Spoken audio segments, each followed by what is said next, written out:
How's everyone doing? We are 9 and 4 and more when we talk Jags football and other news around the NFL. And today we're going to be going over the AFC North, going over the Ravens, Bengals, Browns, and Steelers, and giving our free agency grades for each team. So let's start things off. And Brandon, I'll give it to you for the Ravens. Yeah, I mean, the Ravens didn't make a lot of moves, but they made a lot of big moves. Marcus Williams, Michael Pierce, Morgan Moses, all solid players. They would have just gotten Za'Darius Smith. That was one of the, I guess, famous contract kind of flips. We had a couple this free agency, but that was one of the first ones. They would have landed him. This would have been a solid, like, A grade, I feel like. I feel like the Ravens are already in there for competition for the AFC North, let alone just the AFC in general as well. And adding Marcus Williams into their backfield, that's going to – they struggled at safety. They've been struggling at safety. And then they finally get one of the best safeties in the league. Michael Pierce is a good interior defensive line guy. They're losing Calais Campbell. And, well, at least we think we are. He could come back and sign. He hasn't signed with anybody yet. But if they don't, he kind of fills in that role. So I kind of like what they did. They got a lot of rookies at wide receiver, maybe add another vet, maybe in the second wave of free agency. But as of right now, I mean, I think they signed good guys, and now they just need to add depth, and they can do that. Solid B+. Okay, I'm actually going to give them an A-. I love the Marcus Williams signing.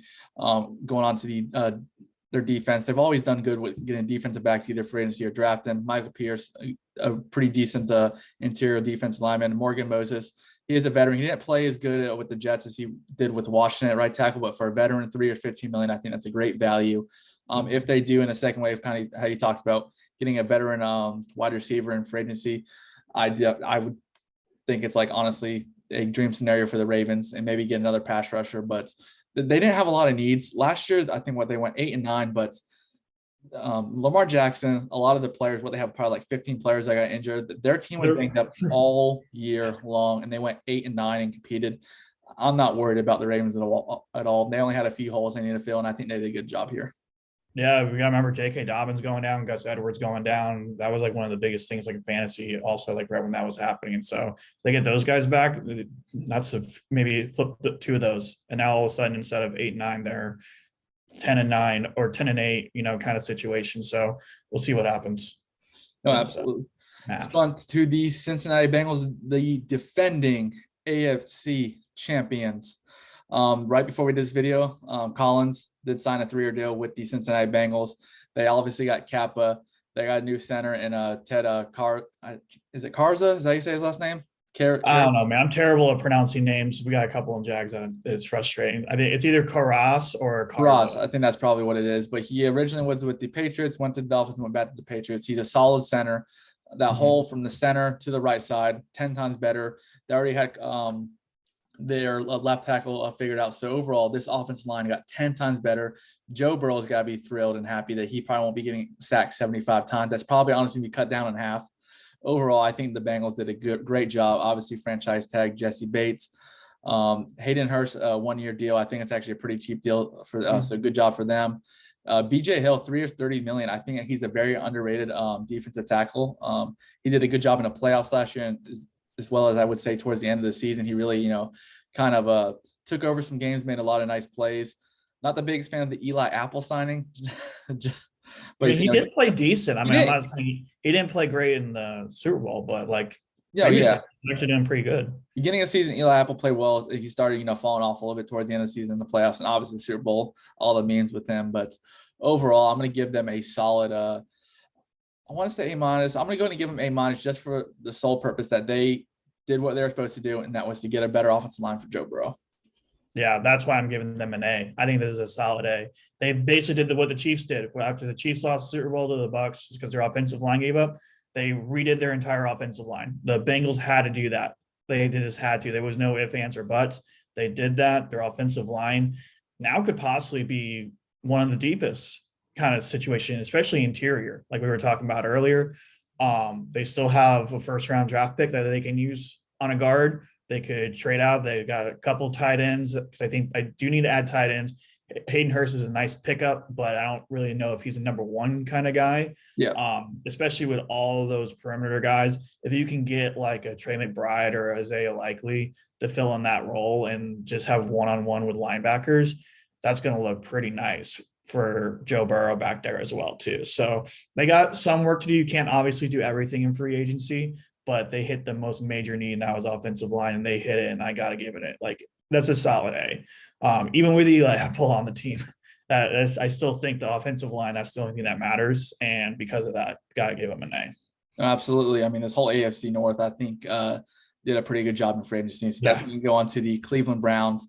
They did trade a fifth and a sixth, swapped 6-rounders with the Cowboys for Mark Cooper, just a fifth and swap and six. I think that's a great value, even though they did take over his contract. I think pairing him with Deshaun Watson, we'll see how Deshaun Watson does after being out of football for a little bit. But they did trade for Deshaun Watson with the Texans, 3 first-round picks, a 3rd rounder or 4th rounder.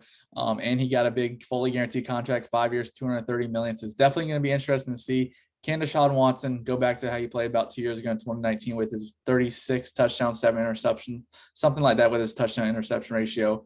But the other signing I actually kind of do like is I know it's going to be crazy, but I definitely like them franchise and tagged David Njoku.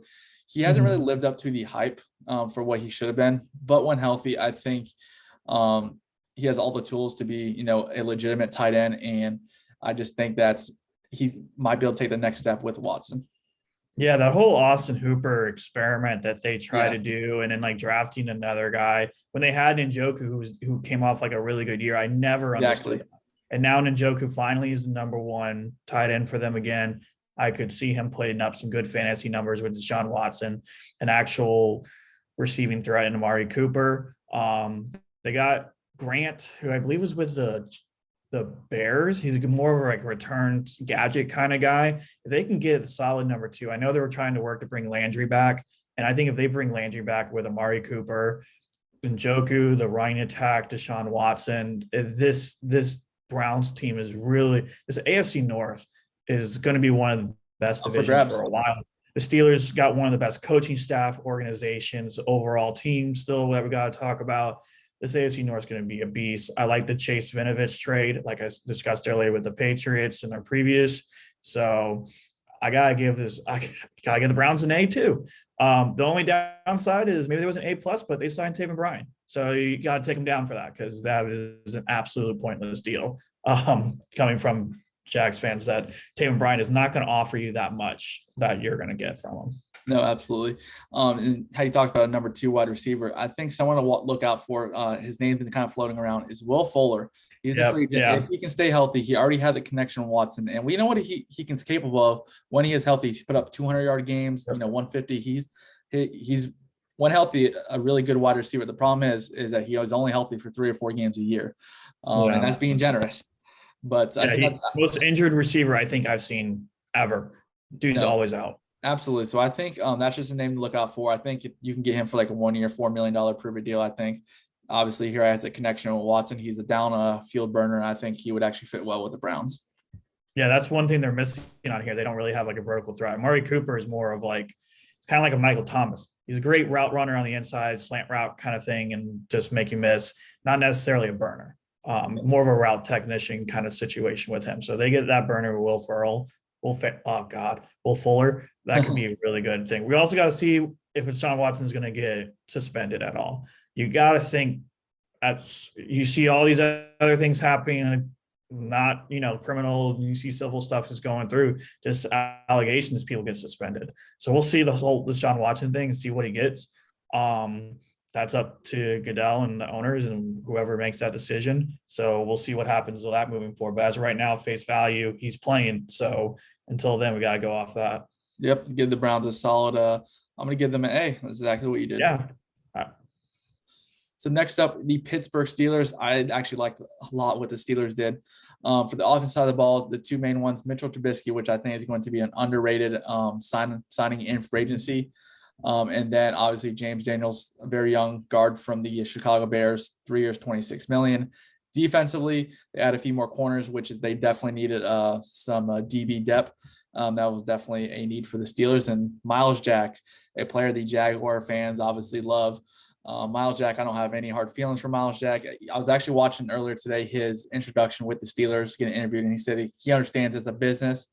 He has no hard feelings, towards the Jags. Unfortunately, he was just a casualty. It just happens. This is how the league is. One thing, it's going to be interesting to how he fits in the 3-4, because obviously when we had a 3-4 this year, he did struggle a little bit in assignment and all that.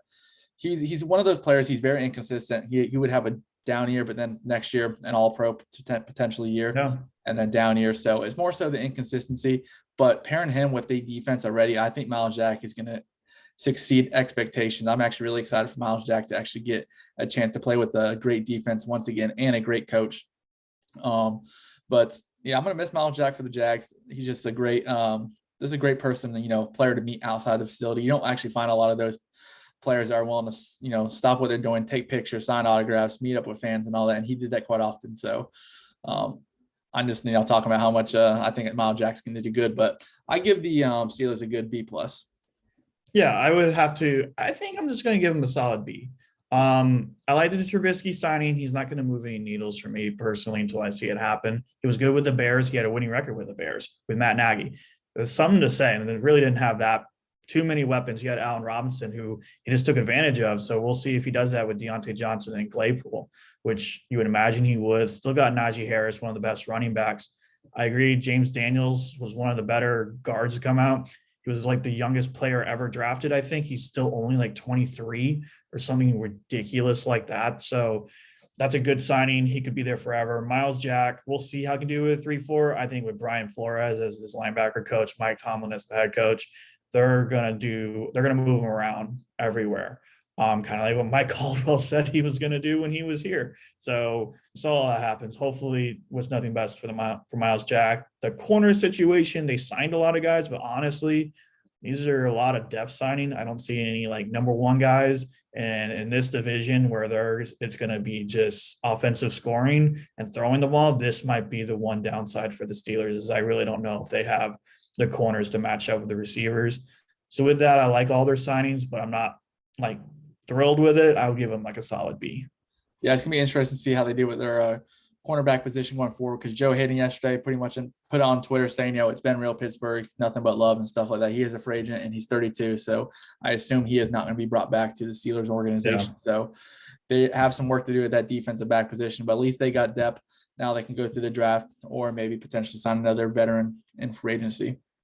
But overall, I think I gave them a B+, you gave them a B, but overall the North did a great job at getting better. I think every single team, when it came to the Ravens, Bengals, Browns, and Steelers, they did what they had to do in free agency, and kudos to them. But yeah, go ahead and hit that subscribe button, and also follow us on Twitter at 904 and more, and definitely check out more of our overall grades for each team in free agency. But thanks for watching, and go Jags.